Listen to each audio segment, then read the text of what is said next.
7시간의 유혹이 해명이 되고 있지 않잖아요. 그런 가운데 또 새로운 유혹이 제기가 됐습니다. 미국 현지에서 발행되는 썬데이 저널에서 2014년 4월 16일 당시에 박근혜 대통령이 청와대가 아니라 롯데호텔 36층에 있었다는 제보를 토대로 한 기사를 냈다고 해요. 어떤 내용이고 또 저는 궁금한 게 미국 현지의 썬데이 저널이라는 게 일단 믿을 만한 곳인지도 궁금하거든요. 거기는 무척 믿을 만한 곳입니다. 네. 네. 어떤 내용이었나요? 그 보도 보셨나요? 네. 이거는 위험한 이야기를 왜 저한테 하라고 그러세요? 그럼 우리가 해요? 한번 갔다 왔으면 또 한번 갈 수 예. 있는 거 아니에요? 그런데 우리 지금 방송 제가 중인데요. 면회는 열심히 다닐게 일주일에 한 번씩 또. 방송 중인데 죄송합니다만 거기서 소리를 막 지르시면요 방해하는 거예요. 그러지 마세요. 예. 그럴 수 있습니다. 예. 그럴 수 있습니다. 네. 네. 예. 말씀하세요. 예. 아니 네. 이제 보도에 의하면 세월호 당일날 롯데호텔 36층에서 대통령이 시술을 했다는 거 아닙니까? 이 기사를 쓴 미국 썬데이 저널 측에 제가 그걸 보고 전화를 했어요. 예. 통화를 했습니다. 데이빗 윤이라고 하는 친구였나요? 기자. 아니죠. 예. 이름을 밝혀야 됩니까? 아니 거기 나왔습니다. 검색하면 다 나오니까요. 네. 예. 안치용 그 선생하고 가까운 같이, 분이에요. 예. 같이 일하는 분인데요. 그래서 안치용 선생한테 그러니까 안치용이라는 분 아시죠? 안치용 분. 예. 그분이 이제 YTN 기자 출신이에요. 헛된 분이 아니고 그분이 나름대로 굉장히 그동안 정의롭고 진실된 기사들을 많이 썼고 그래서 그분한테 전화를 하니까 자기가 잘 아는 분이 했는데 또 그분하고 통화를 한번 해봐라 해서 제가 통화를 했어요. 그 내용은 롯데 고위 관계자, 당시에 그날 그 현장에 있었다고 하는 롯데 고위 관계자가 의제보. 한 제보라고 이야기를 하는데요. 그게 사실이라고 그러면은 그 제보가 허위일 수가 없는데요. 그랬을 것 같아요. 그 기사하고 신동빈 회장이 무사히 감옥 안 가고 무사한 게 좀 의아하지 않아요? 아니 그러니까 그 제가 기사에도- 롯데라고 기사에도 그런 하면은 내용이 있었죠. 제가 예. 롯데라고 하면은 그날의 CCTV를 롯데가 방어용으로 가지고 있을 것 같아요. 그 내용도 기사에 좀 나오지 않던가요? 나왔습니까? 예, 그거 전 나옵니다. 자세히 예. 못 봤는데. 네. 그 내용이 기사에 나옵니다. 아, 그래서 그래요? 그것을 근거로 해서 세무조사를 받고 이런 법적 조치 일보 직전까지 가서 롯데가 이게 빠진 거하고 이게 전혀 연관이 없지 않다. 자, 라는 식으로 그런데 의혹을 제기하죠. 그날 김명재 원장의 행적이 오전에 장모 시술을 하고 골프장을 갔다는 거 아닙니까? 그렇죠. 어느 골프장이죠? 청라 골프장. 예, 전 골프 안 쳐서 잘 청라 모르겠습니다. 골프장인데 그 골프장 사장님을 제가 만났어요. 예. 네. 굉장히 우호적으로 협조를 해주셨어요. 그분을 제가 의심하는 건 아니지만 그분이 하필이면은 롯데 출신이에요. 제가 무슨 말씀 드리고 싶은 거 아시죠?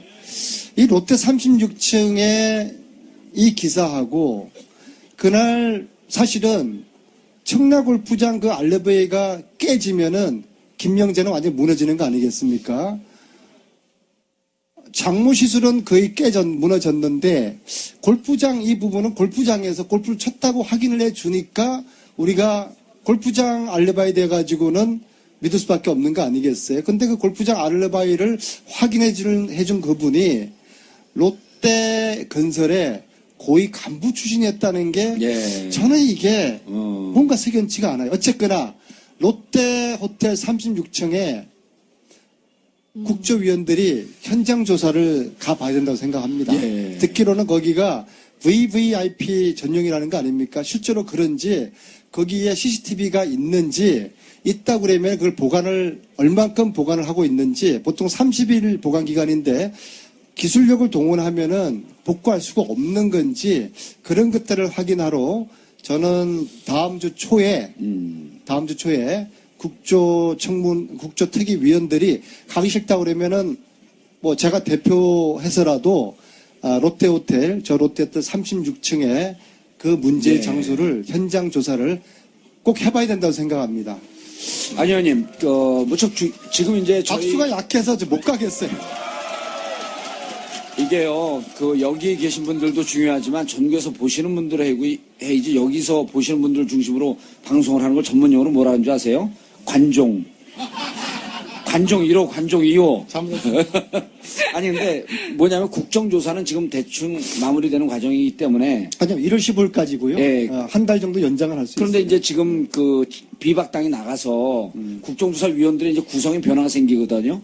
무척 심각할 수 있습니다. 그래서 사실상 힘을 받지 못하는 국정조사가 될 수 있는데 제가 무슨 말씀을 묻고자 하냐면 지금 오늘 36층 이 얘기는 제외 언론인이 쓴 거기 때문에 의혹 차원입니다. 그 의혹 차원에서 지금 이제 안민석 의원도 말씀을 하시는 거고 그렇다고 한다면 그리고 뭐 청라 골프장의 임원도 롯데 출신이고 여러 가지로 석연치 않은 구석이 있다.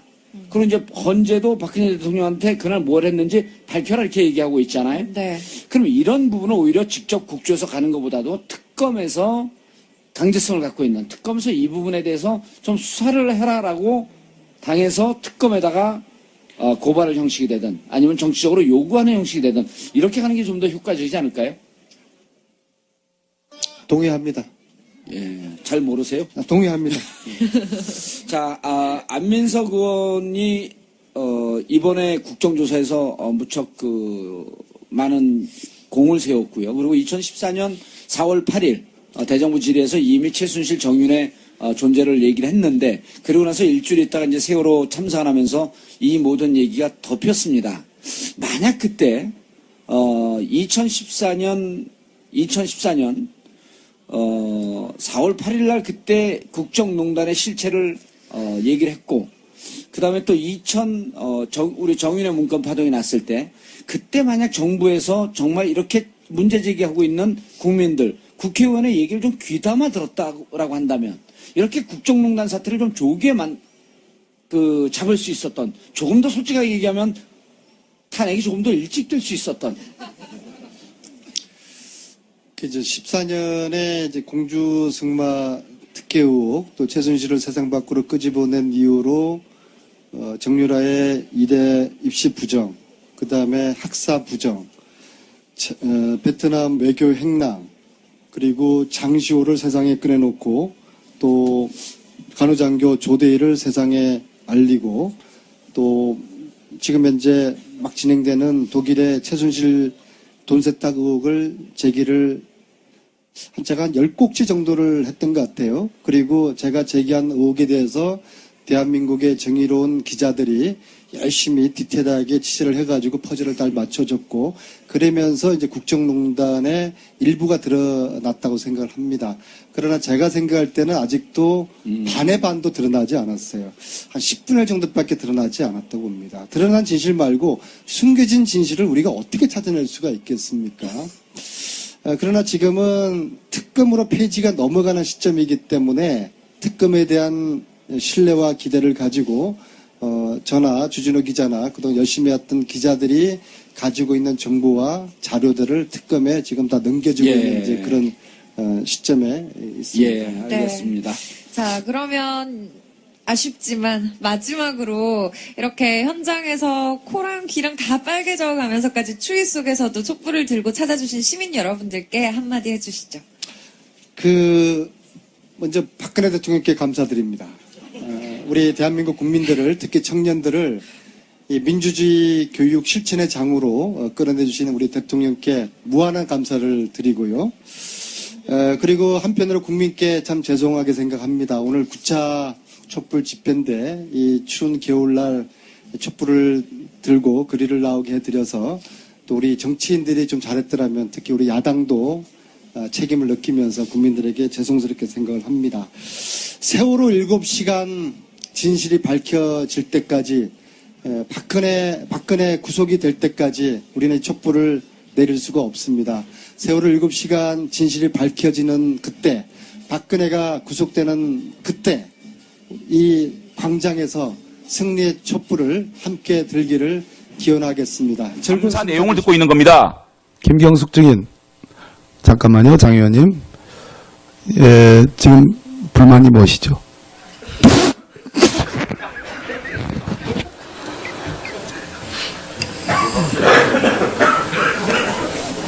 위원장이 채통을 지켜주십시오.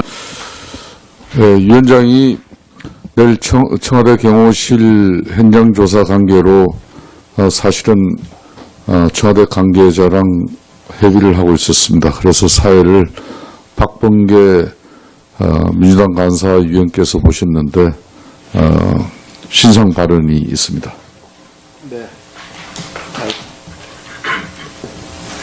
네, 신상 발언 마이크 주세요. 네. 제가 김성태 위원장님을 대행해서 사회위원장직을 수행하다가 신성한 국정조사장에서 웃음을 터뜨린 점을 우리 시청하고 계시는 국민 여러분들께 송구하다는 말씀을 올리겠습니다. 제가 웃은 이유는 사실 제가 장제원 의원님 존경하는 며칠째 청문회 보면서 참 기계도 있고 잘하시는데 꼭 제가 위원장 직무대행을 할 때마다 이렇게 이의가 있다고 그러시고 제지를 청구하시는 것 같은 생각이 들었고 충분히 혼자의 힘과 능력으로 제지가 가능한데 몇 초 안 남긴 상황에서 그렇게 하시길래 저도 모르게 그렇게 웃음이 나갔습니다. 장제원 의원님을 뭐 어떻게 다른 의도를 갖고 그런 것은 아니라는 점을 분명히 말씀드립니다. 거듭 송구하다는 말씀을 드리겠습니다. 어떻습니까?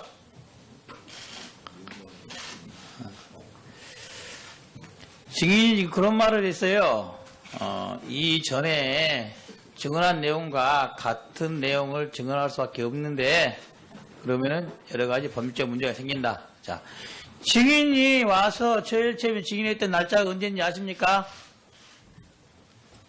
11월 30일이었어요. 기관보고 때. 그때부터 지금 무려 한 달하고도 약 12일가량 지났습니다. 그 당시에는 저희 의원들이 위원회에 다시 부른 이유는 이거예요. 그 당시에 조윤선 장관의 자격으로 제대로 파악 못 해줄 수 있고 수사 이런 거 진행이 안 됐기 때문에 잘못 파악할 수 있었다 이런 생각을 해요. 근데 그 뒤로 검찰 수사, 특검 수사 진행되고 있어서 수사 조사받고 온 직원들이 보고하지 않습니까? 어떤 내용을 했다. 자, 보고했을 거예요. 아니요. 자, 그렇다고 한다면은 지금 시점과 11월 30일 시점이 똑같습니까? 증인이 아는 게 똑같은 상황만 알아요? 그 당시에는 블랙리스트 모른다고 했는데 지금도 블랙리스트가 없다고 생각하십니까? 의원님 직원들이 특검에 가서 자, 조사를 물어보는 건 받은 이거예요. 다음에는 지금도 블랙리스트가 없다고 생각하냐는 거예요. 의원님 직원들이 특검에 지금도 가서 블랙리스트가 없다고 생각하냐고 물어봤습니다. 의원님 저는 그렇게 생각하지 않습니다. 블랙리스트가 있는 건 맞죠? 의원님 직원들이 증인, 특검에 블랙리스트가 있는 건 맞죠? 지금 그렇게 특검에서 조사를 하고 있고 그 증인, 전모가 그거면 대답하세요. 질 것이라고 그것부터 저도 믿고 대답하세요. 있습니다. 블랙리스트가 있는 건 맞죠? 존재하는 건 맞죠? 의원님 제가 아까 말씀드린 것과 마찬가지로 증인! 블랙리스트가 존재하는 거는 맞죠? 제가 그 부분에 관해서 지난번 11월 조윤선 30일에 증인, 다시 묻겠습니다. 조윤선 이름이 나온 것을 명예를 걸고 대답을 하세요. 블랙리스트가 존재하는 게 맞습니까? 안 맞습니까? 누가 만들었는지 누가 폐기했는지 모르지만은 블랙리스트가 존재했던 게 맞아요? 안 맞아요? 지금 특검에서 조사를 하고 있는 그건 말하지 내용이 마시고 증인이 알고 있는 걸 말해주세요. 블랙리스트가 존재하는 게 맞아요? 안 맞아요? 지금 특검에서 조사를 하고 있는 그런 조윤선 내용이 증인, 언론에 조윤선 증인, 제가 어려운 말 물어보는 거 아니에요. 하나만 물어볼 거예요. 블랙리스트가 존재하는 게 맞아요? 안 맞아요? 이 정치적인 성향이나 이념에 따라서 이 예술가들이 지원해서 배제됐었던 그런 사례가 있는 것으로 지금 사례가 드러나고 아니라 있고, 다시 말할게요. 문서로 된 블랙리스트가 존재하는 게 맞아요? 안 맞아요?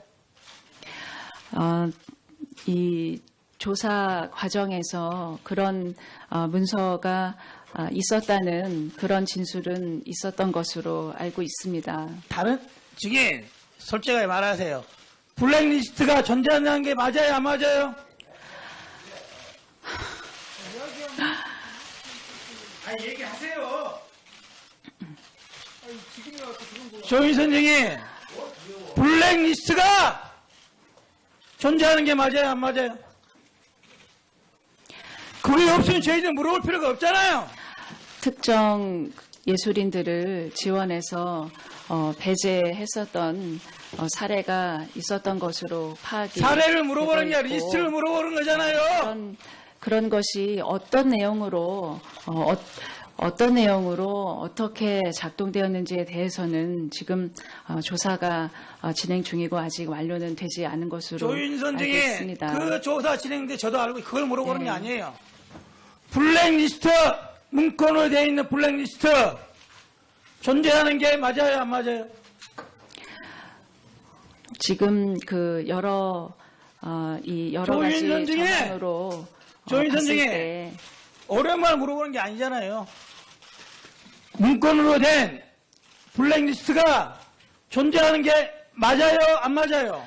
예술인의 지원을 배제할 명단이 있었던 것은 있었던 것으로 여러 가지 이런 이 사실에 의해서 밝혀지고 있는 것 같습니다. 다시 물어볼게요. 블랙리스트가 존재한다, 안 한다? yes, no. 어느 게 맞아요? 존재한다, 존재하지 않는다?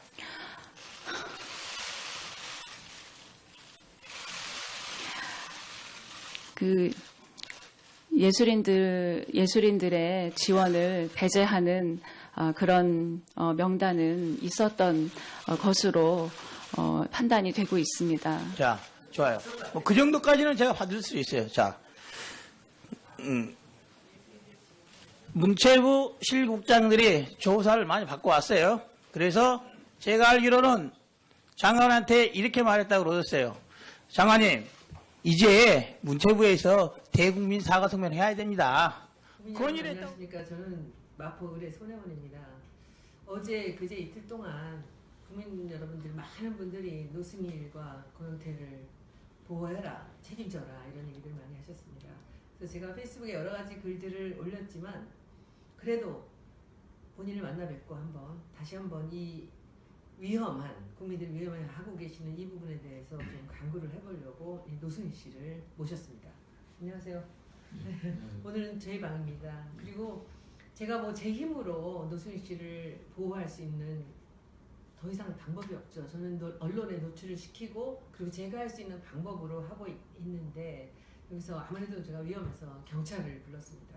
안녕하세요. 네, 안녕하세요. 네. 경찰 아저씨 안녕하세요. 전직 경찰입니다. 아 그렇구나. 네, 한번 경찰은 영원한 경찰 아니구나. 영어 경찰은 맞는데요. 네. 그래도 또 이렇게 전직을 안 붙이면 네. 또 사칭 뭐 이런 문제가 되기 때문에. 네. 그래서 그동안 이 노승일 씨 얘기가 나올 때마다 우리 표창원 의원님이 계속 의견을 내주셔서 네. 페이스북이나 트위터에 제가 그걸 계속 보고 있었습니다. 그래서 결국은 프로페셔널이 이 일에 관여하는 게 좋지 않을까 해서 한번 본인이 지난번 국정원 댓글 사건 때 당했던 얘기도 좀 하시면서 여기서 하나 팁을 좀 주신다면 그 간단한 팁을 좀 주셔서 국민 여러분들이 좀 마음을 놓을 수 있게 좀 해주시면 그 제가 팁을 드리기보다 우리 노승일 부장님이 너무 잘하고 계세요. 잘하고 계시고 제가 겪은 경험은 지금 현재 우리 노승일 부장님이 겪고 계시는 것에 비한다면 뭐 조족지혈, 세 발의 피였죠. 하지만 그 당시만 해도 많은 분들이 저에 대한 걱정을 해주셨던 상황이었으니까요. 2012년 연말에 국정원의 대선 개입, 여론조작 의혹 사건이 발생을 했을 때 제가 국정원과 경찰을 강도 높게 비판을 하면서 경찰대학 교수직을 사직하고 나왔지 않습니까? 그래서 막 큰 풍파를 일으키니까 많은 분들이 이제 걱정을 해주셨어요. 그러다가 위해를 당하는 건 아니냐. 저희 아내도 많은 걱정을 했었고 혼자 이제 산을 제가 잘 다녔는데 산에 가지 마라 이런 이제 말도 많이 하셨고 그런데 그 당시에 저를 지켜줬던 것은 국민들이에요. 그리고 국민 여러분들의 눈이었고 그렇죠. 그게 어떻게 작용하냐면 저는 스스로를 많이 노출시켰습니다. 방송에 오라면 다 나갔고 기자들이 인터뷰 하자면 다 했고 그리고 늘 사람 많은 곳을 다녔고 그래서 혹시라도 뭐 그럴 일은 없었겠지만 저를 위해하려는 사람이 있었다 하더라도 어떻게 할 수 없는 상황이었어요. 그렇죠. 거의. 그리고 또 하나는 위해할 필요가 없는 상황. 이미 할 얘기 다 해버렸고 그렇죠. 또 세 번째로는 뭐냐면 오히려 건들면 더 불리해지는 상황. 그렇지. 제가 만약에 맞습니다. 그 당시에 그 트위터나 페이스북을 한 7, 8시간만 안 하고 잠잠해도 난리가 나는 거예요. 이 사람 혹시 뭐 당한 거 아니야? 왜 안 올리지? 막 이런 걱정하는 글들이 올라오고 이럴 정도였으니까 끊임없이 자신을 공개하고 노출시키고 하고 싶은 이야기를 다 해라. 이것이 오히려 자신을 안전하게 지키는 방법이다라는 것이 제가 드리고 싶은 말씀인데 이미 우리 노승일 부장님 잘하고 계시고요. 또 하나는 저는 이제 운동을 그만둔 지 꽤 오래됐습니다. 몸이 많이 낡았어요. 근데 우리 노승일 부장님은 스포츠맨이시고 확실히 우리 스포츠맨들끼리는 좀 통하는 게 있습니다. 구질구질한 거 싫어요. 뭐 감추고 뭐 머리 굴리고 오랜 동안 이렇게 맞습니다. 이거 싫어하는 게 그냥 딱 정면 돌파 있는 거 있는 대로 아니면 아닌 거로 뭐 예를 들어 이제 승부를 위한 허용되는 트릭 이런 걸 한다 하더라도 그건 최소한에 그치는 것이고요.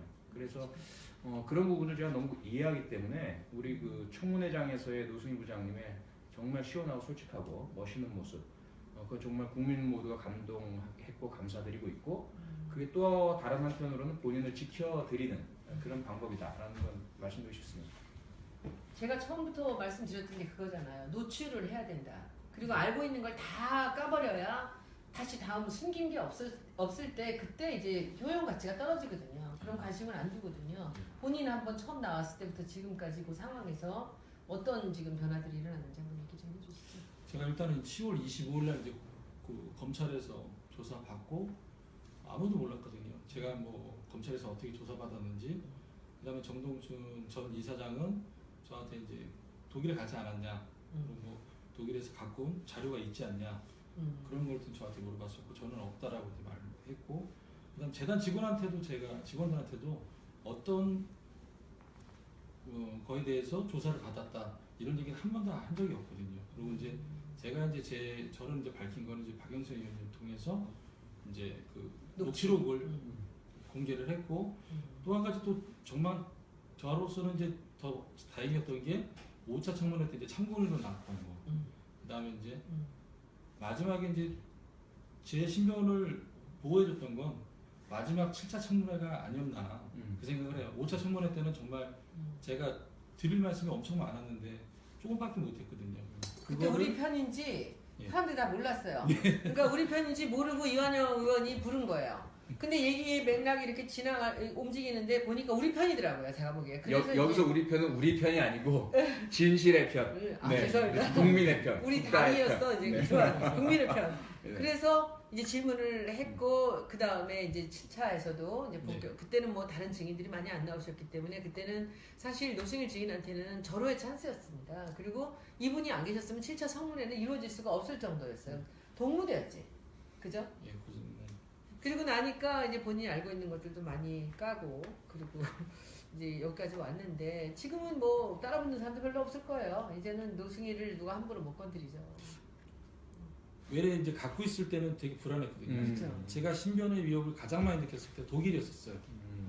예. 진짜. 이 자료를 다 스캔해 놨는데 그 몸수색을 당할까봐 그 세 개로 나눠서 이제 증거물을 갖고 들어왔고, 근데 다행히 이제 몸수색도 안 당했고, 근데 독일이 굉장히 위험했었어요. 저로서는 타국이었고 아는 사람도 없었고 영어도 못하고 제가 위험에 처했을 때 어떻게 대응할 수가 없었는데 한국은 아니잖아요.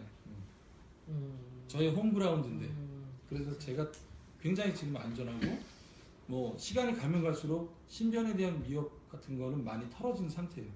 버려진 상태고, 영태도 조금 이제 그 신변의 위협보다는 본인도 좀 나와서 이렇게 얘기하면서 많이 좀 이제 가벼워져야 되지 않나 생각을 좀 합니다. 근데 고영태 씨는 그 지금 노승일 씨보다 더 아는 게 많잖아요. 더 오랜 동안 최순실 씨랑 같이 일을 했고, 그렇죠? 예, 아무래도 그런데 저는 어제 최순실 씨가 저렇게 당당하게 고영태한테는 모든 책임을 이렇게 미루는 걸 보니까 이 고영태 씨가 차라리 이렇게 숨어 있는 게 더 위험하다는 생각이 들거든요. 지금 나와야 돼요. 대신 신문이라도 해야 되는 거 아니에요? 경찰로서 어떻게 해? 그러니까 물론 이제 고용태 씨가 어느 정도 개입을 했고 스스로가 이런 국정농단, 특히 정경유착 범죄에 발을 담궜는지는 정확히 모르겠습니다. 그런데 분명히 오래 일을 할수록 그 행위 자체의 어떤 공범성이 아마 더 많을 건 분명해요. 그러다 보니 제가 충분히 이해하는 건 뭐냐면 고용태 씨의 지금 입장과 마음을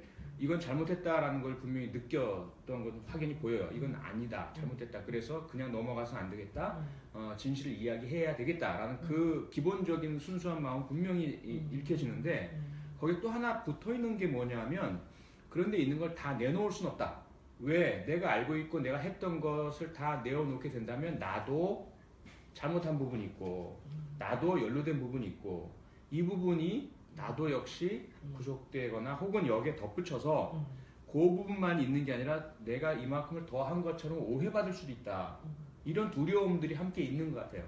그러다 보니까 그동안 청문회에서 꼭 필요 최소한도만 이야기하고 일부는 특히 태블릿 PC 등과 관련된 일부에 대해서는 사실이 아닌 이야기도 하고 이런 부분들이 저는 이제 그 감지가 돼요. 근데 지금 그런 상태에 있는 그 고영태 씨는 첫째로 위험 여부에 대한 부분이 문제가 된다면 더 위험할 수 있는 상황이다. 그렇죠. 차라리 있는 걸 다 내놓는 게 안전하다. 그렇죠. 두 번째로 본인의 심리적인 갈등, 번민, 고민 이 부분 역시 해소되지 않는다. 절대로 시간이 간다고. 그렇죠. 있는 그대로 차라리 다 내놓는 게 낫다. 그리고 제가 한 30년 동안 범죄 문제랑 살아왔잖아요. 그런 경험에 비춰보더라도 이 경우 고영태 씨가 어떠한 행위를 어떻게 했든지 간에 다 내놓는 것이 본인에게 돌아갈 책임을 최소화시키는 유일한 방법입니다. 그리고 그렇죠. 처벌을 받지 않을 가능성도 높아요. 그렇죠. 우선은 본인의 자의나 고의나 자발보다는 상급자의 지시에 의해서 움직인 것이기 때문에요. 이런 부분들 모두 종합을 한다면 고영태 씨가 가장 안전해질 수 있는 방법은 노승일 씨가 한 것과 똑같은 방법으로 그렇죠. 본인이 알고 있는 거 했던 것 있는 그대로 다 내놓고 언론 앞에 다 공개하고 그리고 나면 고영태 씨에 대해서 보복의 필요성이 없어집니다. 그렇죠. 그래봐야 무슨 소용이 있어요. 그렇죠. 예, 그리고 고영태 씨를 어떻게든 입을 막게 할 이유도 없어지는 것이고요. 그렇죠. 본인 스스로가 안전해질 수 있는 유일한 방법이다. 꼭 말씀드리고 싶어요. 왜 안 나와요? 그 첫 번째는 뭐 신변의 위협 때문에 신변의 위협이 지금이 더 위협이라니까. 본인은 또 그렇게 생각할 수 있어요. 예, 본인은 그렇게 생각할 수 있어요.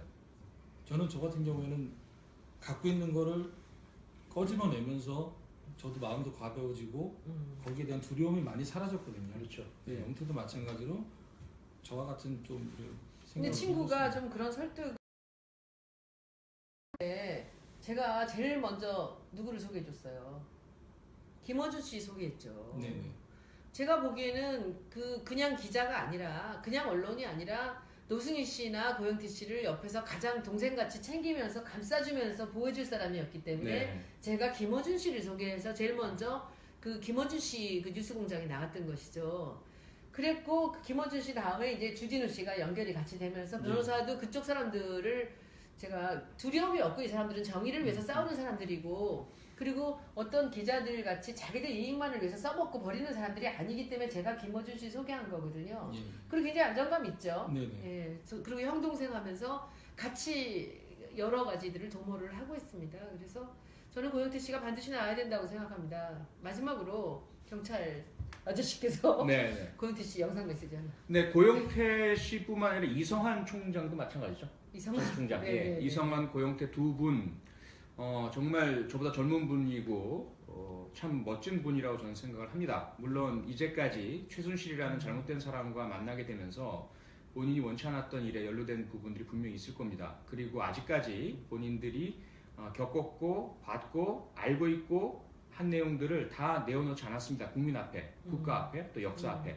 이 부분이 여러분들을 더 위험하게 만들고 있고, 또 여러분을 더 불안하게 만들고, 갈등하게 만들고, 범민하게 만들고 있습니다. 그건 분명한 사실입니다. 저를 믿으십시오.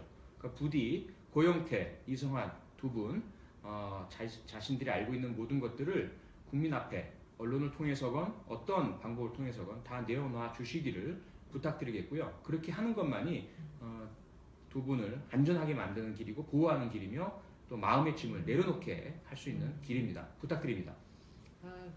여러분들 잘 보셨으니까 짧게 굵게 페이스북 라이브를 마칩니다. 고맙습니다. 알겠죠. 밝히지 않았죠? 네. 이 정도에. 네. 그것도 밝혀야 된다고 생각하십니까? 이거도 사실 밝혀야 되는데. 우병우 수석 사건 조사하면 이 안 부분도 나올 수가 좀 없죠. 조사를 해봐야 되지 않을까요? 그래서 흔드는 네. 거예요. 흔들어가지고 그 대우조선 해양의 수사와 그 당시에 막 터지기 시작하는 국정농단 뭐 이런 등등의 또 우병우의 개인 비리 이런 것들이 사실상 호도되고 거기에 특별감찰관 뭐 이 이석수 문제까지 감찰관이 나오면서 뭐 이상하게 된 그런 국면이죠. 그게 아마 이 정권의 마지막 판흔들기였던 네. 것 같은데 결국 안 됐죠. 손혜원 누님이 보호해 줄 거예요. 예. 손혜원 누님은 또 예. 박범계 저희들- 의원님이 예, 보호하셔야지.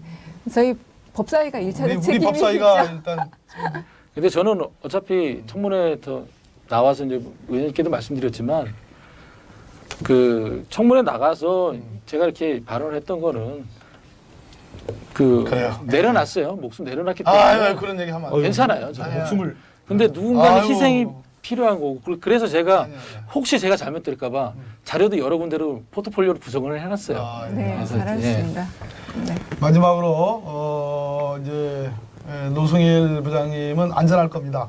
그럼요. 우리 국민 여러분들이 지켜주셔야 되고 또 저희들이 아무튼 전부 다 신경 써서 지켜드려야 되고 이런 얘기를 하셨어요. 국민이 가장 무서운. 예.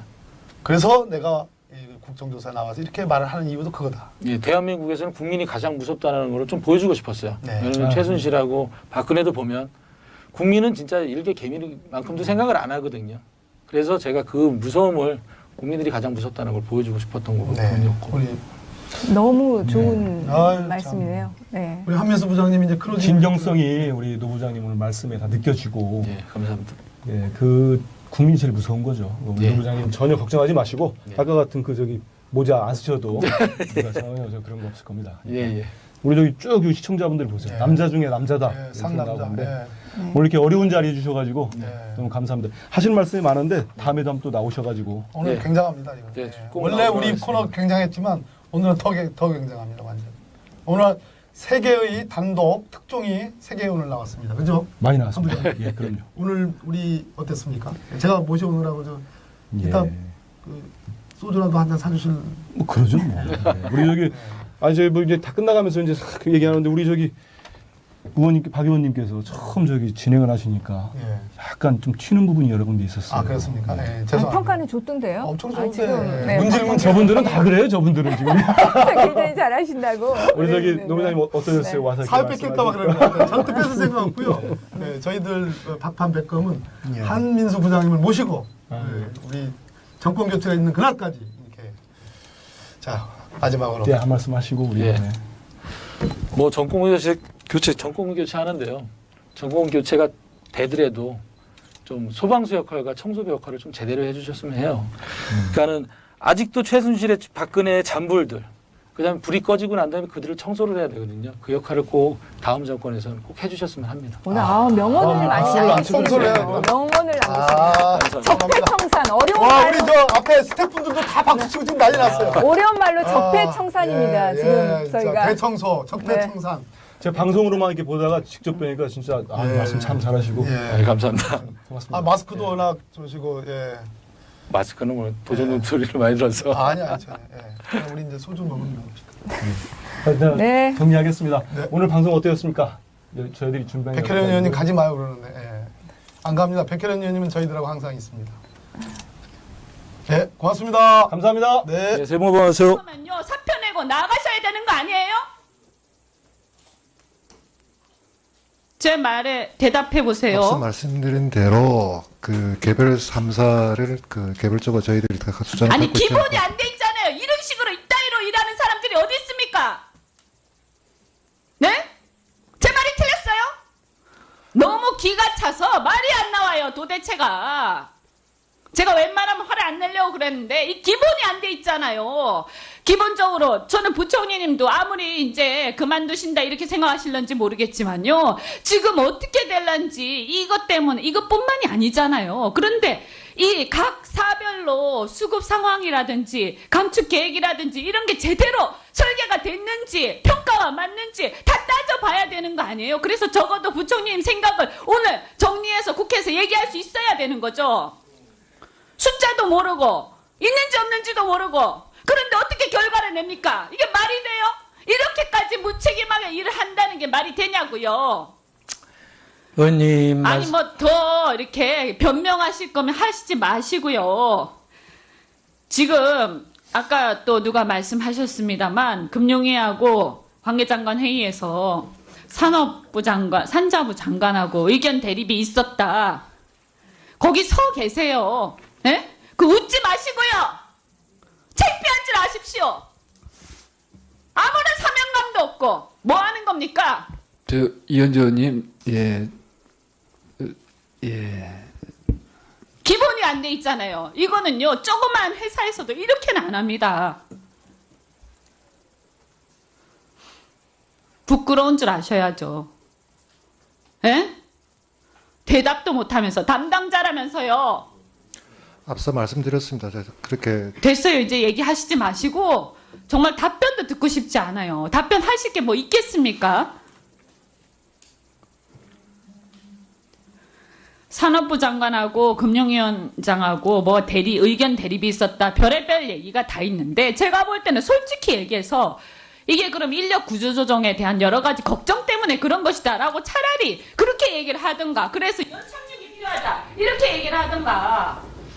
이게 뭡니까? 이 보고서의 내용이요. 기승전결도 없고요. 그래서 어떤 건 근거를 가지고 이런 결론 내렸다. 그리고 우리는 왜 이런 결론 내릴 수밖에 없었다라고 설득을 해야 되는 거 아니에요? 보고를 해서. 네, 그 뭐 그런 설득의 그 보고서의 내용이 부족했다 그러면 그것도 그냥 나열해놓고요. 고민도 없고요. 제 의원님이 고민이 없다고 하시는데요. 고민이 없잖아요. 제가 물어봤는데 어떻게 숫자도 모르고 지금 상사에서 이게 3개밖에 없잖아요. 상사밖에 없지 않습니까? 조선사가. 네, 큰 회사는 그렇습니다. 네, 상사밖에 없잖아요. 큰 회사는요. 그러면 수급 가지고 이거 구조조정 어떻게 할 거냐. 이거 할 때 아까 제가 34%하고 50%도 물어봤지만 기준이 뭔지를 가정을 세우더라도 해놓고 그다음 이 기준에 따라서 이렇게 구조조정을 해갈 때 앞으로 수주 전망이 이렇게 되고 각 사별로 이렇게 될 거기 때문에 어떻게 감축해 나가겠다.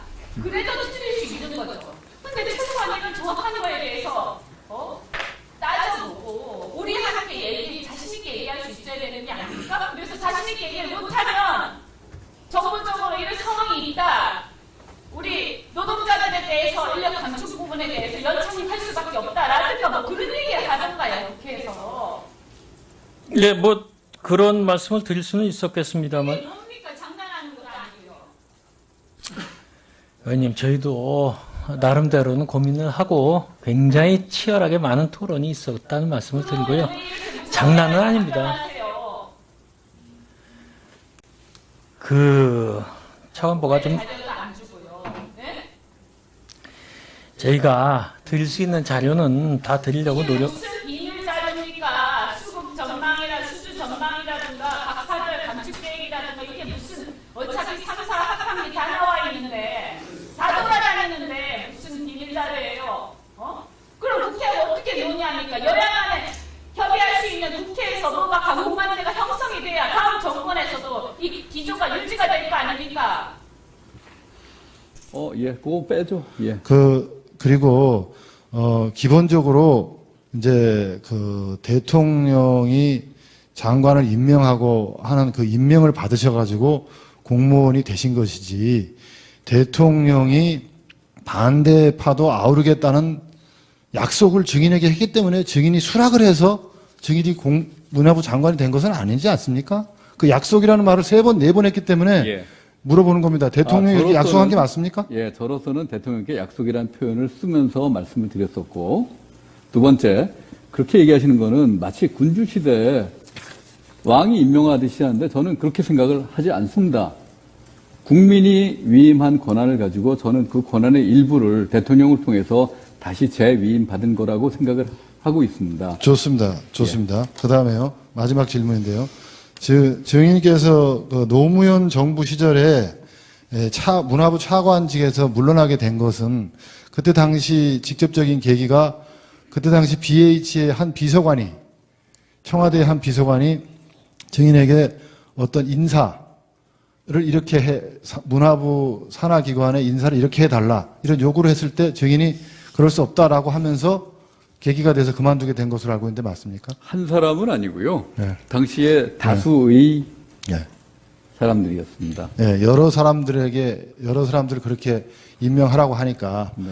그런데 그때 상황과 관련해서 증인께서 이제 언론에 얘기를 하신 거에 보면 청와대에서 인사 청탁이 들어왔다, 이렇게 말씀을 제가 하신 적이 있습니다. 청탁이라는 표현을 쓰지는 않았고요. 왜냐하면 그 사람들이 청탁이라는, 글쎄, 서로 공공의 입당이기 때문에 청탁이라는 표현이 과연 적합한 표현인지 모르겠습니다. 그러니까 언론에 그렇게 나왔다면 증인의 워딩이 아닌 것이죠?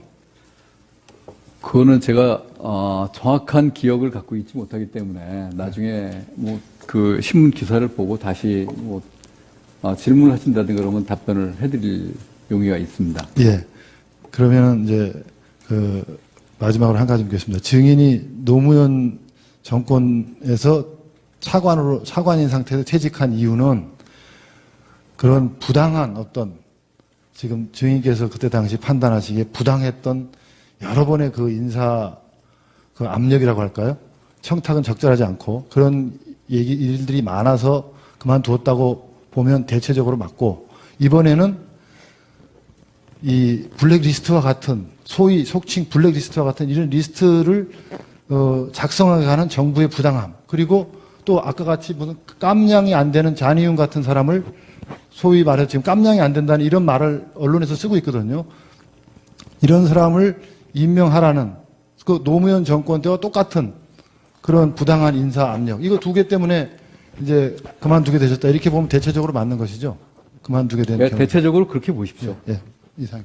예, 소장님, 지금 방금 손범규 변호사님의 이 증인에게 물은 이 대답에 대한 가장 핵심적인 부분에 대해서 국한해가지고 탄핵을 하기 위해서 증인의 신빙성을 탄핵하기 위해서 간략하게 하시라고. 예, 하겠습니다. 증인 아까 그 대통령께서 그 증인이 장관으로 그 임명을 하겠다고 해서 뜻밖이라고 생각했다고 했잖아요. 네.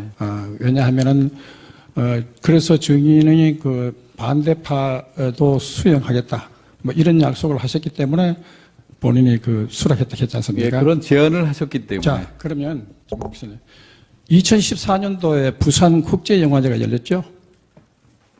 부산국제영화제는 매년 열립니다. 그렇죠. 그런데 부산국제영화제에서 다이빙벨이라는 영화가 상영이 됐죠? 네. 그것 때문에 언론이나 뭐 하여간 국내에 찬반 경론이 벌어졌죠. 그 다이빙벨 상영과 관련해서. 잠깐 좀 이의 제기를 하면요. 아니, 제 얘기는. 저도. 아니, 제 얘기는. 네.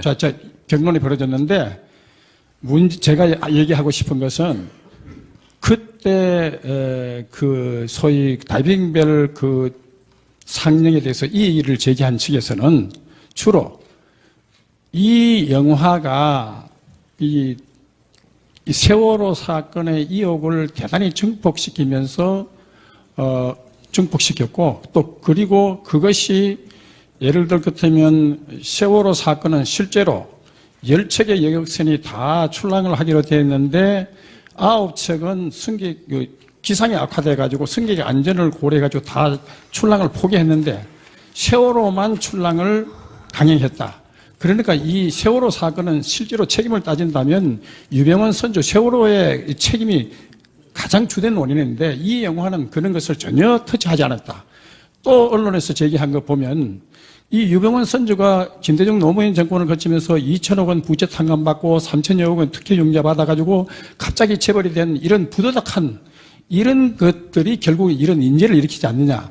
이렇게 계속 주장해 왔는데 이 다이빙벨은 전혀 뜻밖의 세월호에 그 강한 의혹을 제기하면서 모든 책임을 정부에 전가하는 이런 영화였기 때문에 이 문제를 굉장히 심각하게 대두했고, 그래서 언론도 그렇고 그 당시에 한국의 영화, 문화 이것이 자편향이 심각하다. 그래서 아까 뭐 김기춘 실장이 뭐 지나치게 이거 그랬다 하지만은 비단 김기춘 실장뿐만 아니라 많은 국민들이나 건전한 의식을 갖고 있는 이런 언론이라든가 이런 쪽에서는 이 영화계 다이빙별 이 상영을 보고 강력한 비판을 했던 것은 사실이죠. 그 질문을 길게 하셨는데 그 질문을 하시는 그 상황이요. 예. 아니 그러니까 제 얘기는 저도, 아까 반대표를 끌어안겠다 하는데 저도 예. 반대표를 끌어안는 것도 한계가 있다는 얘기입니다. 제가 지적을 드리면은 네. 제가 장관을 그만둔 다음에 일어난 일입니다. 네. 그리고 거기에 대해서 제가 답변을 드릴 필요가 없다고 생각을 합니다. 예, 그렇지만은 결국은 한국 영화계 현실에서 증인도 그 영화 문화 쪽에 꾸준하게 해왔으니까 하는 얘기입니다. 예, 저는 제 답변을 드릴 필요가 없다고 생각을 그러면 하는데 그 답변을 드릴 필요 없는 걸로 이렇게 정리하겠습니다. 그러면 제 판단을 구하지 마십시오. 예, 알았어요. 그런데 문제는 그런 뭐 그만하시죠. 이상.